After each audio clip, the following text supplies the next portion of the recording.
Hello friends, ਕੈਸੇ ਹੋ ਤੁਸੀਂ ਸਾਰੇ। ਅੱਜ ਅਸੀਂ ਆਏ ਹਾਂ mall of Qatar. Mall of Qatar ਦੀ ਸੈਰ ਵਾਸਤੇ ਆਏ ਹਾਂ। ਅਸੀਂ ਤੁਹਾਨੂੰ ਨਾਲ ਨਾਲ ਸ਼ਾਮਿਲ ਰੱਖਾਂਗੇ, ਤੁਸੀਂ ਸਾਡੇ ਨਾਲ ਹੀ ਰਹੀਓ। ਅਤੇ ਮਾਲ ਆਫ ਕਤਰ ਦੀ ਤਾਰੀਫ ਬੜੀ ਸੋਹਣੀ ਹੈ। ਲਾਈਟਾਂ ਨਜ਼ਰ ਆ ਰਹੀਆਂ ਨੇ ਅਤੇ ਜਗਮਗਾਹਟ ਦੱਸ ਰਹੀ ਹੈ। ਇਸ ਤਰ੍ਹਾਂ ਲੱਗਦਾ ਪਿਆ ਕੋਈ ਵਹੁਟੀ ਤਿਆਰ ਹੋ ਕੇ ਬੈਠੀ ਹੈ ਅਤੇ ਕੋਈ ਬਰਾਤ ਉਤਰੀ ਹੋਈ ਹੈ। ਅਤੇ ਅਸੀਂ ਬਿਲਕੁਲ ਮਾਲ ਆਫ ਕਤਰ ਦੇ ਸਾਹਮਣੇ ਪਹੁੰਚ ਚੁੱਕੇ ਹਾਂ। ਅਸੀਂ ਹੁਣ ਅੰਦਰ ਦਾਖਲ ਹੋਵਾਂਗੇ ਅਤੇ ਤੁਸੀਂ ਸਾਡੇ ਨਾਲ ਨਾਲ ਹੀ ਦੇਖਿਓ mall of Qatar.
our shorts video.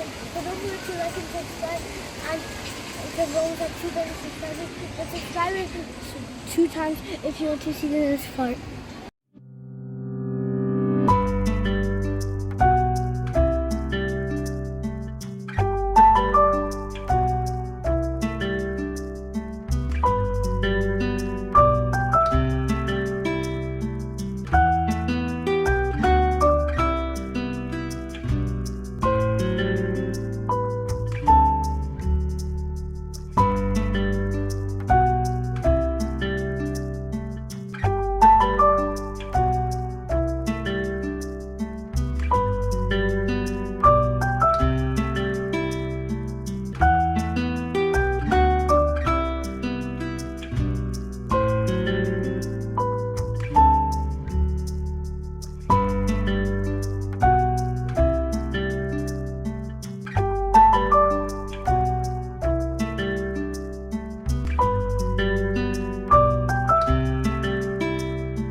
Mall ਵਿੱਚ ਖਾਸਾ ਰਸ਼ ਸੀ ਔਰ ਖੂਬ ਗਹਿਮਾ ਗਹਿਮੀ ਸੀ, ਆਵਾਜ਼ਾਂ ਜਿਹੜੀ ਖਾਸਾ ਸ਼ੋਰ ਸ਼ਰਾਬਾ ਸੀ।